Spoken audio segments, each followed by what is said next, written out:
Então, continuando o nosso vídeo de epidemiologia descritiva, vamos falar um pouco do histórico do uso da epidemiologia descritiva. Esse experimento aqui foi feito por uma pessoa que a gente conhece muito bem, chamada John Snow, né?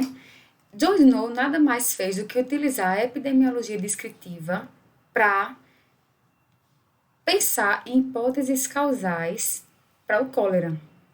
Ele viu, nós já vimos também em vídeos anteriores, que duas empresas forneciam água para determinado ponto da população e as pessoas tinham cólera. Quando uma das pessoas, esses pontos aqui, era ele colocando as pessoas que tiveram cólera. Quando uma das empresas trocou de lugar, as pessoas que recebiam a água desse novo lugar não tinham mais cólera. Então, ele utilizou o mapeamento de casos e pensou na sua cabeça uma hipótese causal. Ué, então a cólera eu pego na água. Então, tá aí um pouco do histórico da epidemiologia descritiva. Ainda dentro do histórico, o que é que acontece? Eu não preciso fazer uma análise de correlação, nem de regressão, nem qualquer tipo de análise, nem para ver causalidade, nem para ver risco, para saber que aqui nós temos um gráfico onde um gráfico de área, onde a gente mostra aqui a causalidade de doenças pelo tempo, né, no Brasil, entre 1930 e 2007. O que é que dá para ver aqui? Que em 1930, quase 50% das doenças eram causadas por doenças infecciosas, das mortes, né? Eram causadas por doenças infecciosas e parasitárias. O que foi que eu fiz? Então, aqui, pessoa, a gente não sabe exatamente pessoas, não sabe homem, mulher, nem nada, mas sabemos que as pessoas adoeciam de doenças infecciosas no Brasil, é o lugar, no tempo. Olha o que o tempo mostrou aqui, que essa proporção de mortes por doenças infecciosas, ela reduziu bastante e deu lugar ao quê? A doença cardiovascular e violência. E aqui esse cinza é a área das outras doenças. Ok? Então, veja só, aí não tem nenhuma análise de nada, mas tem a epidemiologia descritiva, uma análise temporal mostrando uma coisa muito importante que foi a substituição das principais causas de morte, né? Então, quando se viu que havia esse aumento de mortes por outras causas, e essas eram multicausais, e aí entra a parte social, aqui nessa multicausalidade, o que é que acontecia? Eles viram que, isso aí a gente viu quando a gente falou em processo de saúde e doença, havia a impossibilidade de isolar um único fator causal. Aí o que foi que aconteceu aí? Do mesmo jeito que a unicausalidade, ela teve o boom, né, com a descoberta bacteriológica, e aí aquela loucura toda da parte científica, o contrário também aconteceu com o advento das doenças multicausais, as doenças que tinham múltiplas causas. Eles tiveram que reformular o conceito de risco, porque o risco de eu pegar dengue está totalmente ligado a um vírus. Mas e no multicausal, como é que seria? Né? Então, o que é que acontecia aí?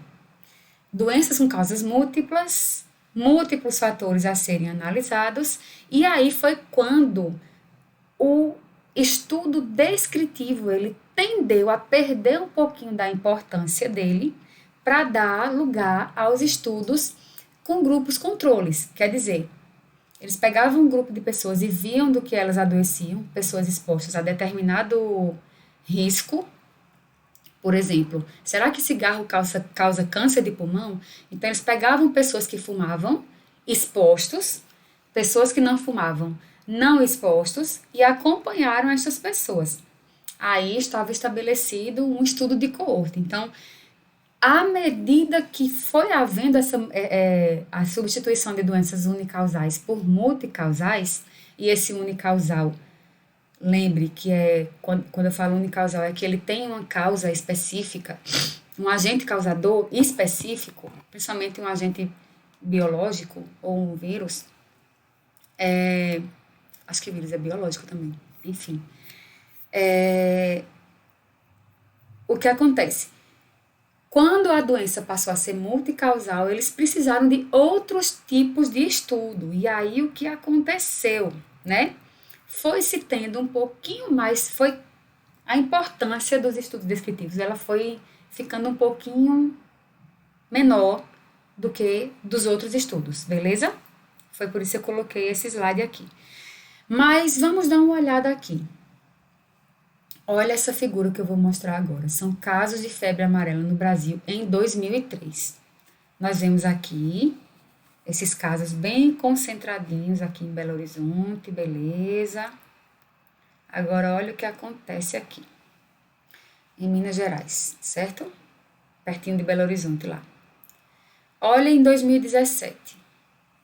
O mapa bem melhor, né? Já tinha mais tecnologia também foi o lugar que eu peguei, foi do Ministério da Saúde.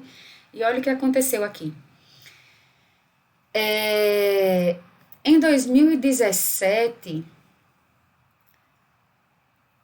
olha o que acontece. Só eu olhando para o mapa, eu sei o que aconteceu. Aqui não houve análise, não teve grupo controle, não foi um estudo controlado, foi apenas um estudo temporal e muito mais espacial.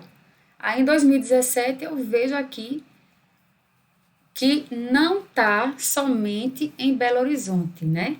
Se espalhou bastante a doença. Saiu de Minas Gerais e foi para o Espírito Santo, olha só. Então, olha o que a gente teve aqui. Apenas com uma análise espacial, sem grupo controle nem nada, eu consigo ver e mostrar uma coisa, um evento de altíssima gravidade. Não é isso? Então, com isso, e não só com isso é só um exemplo, tá? É onde a gente vê a revalorização do método descritivo, porque ele perdeu um pouquinho quando os estudos controlados começaram a ser feitos para explicar as doenças multicausais, mas muitas das doenças ainda precisam, inclusive as multicausais, que a gente use a epidemiologia descritiva, ok? Então, a gente vai parar dar uma paradinha aí para você ler um artigo que vou disponibilizar para vocês, de Rita Barradas Barata, sobre a importância dos estudos descritivos ao longo da história, ok? E aí nós vamos entrar para a terceira fase do nosso método epidemiológico, a epidemiologia descritiva.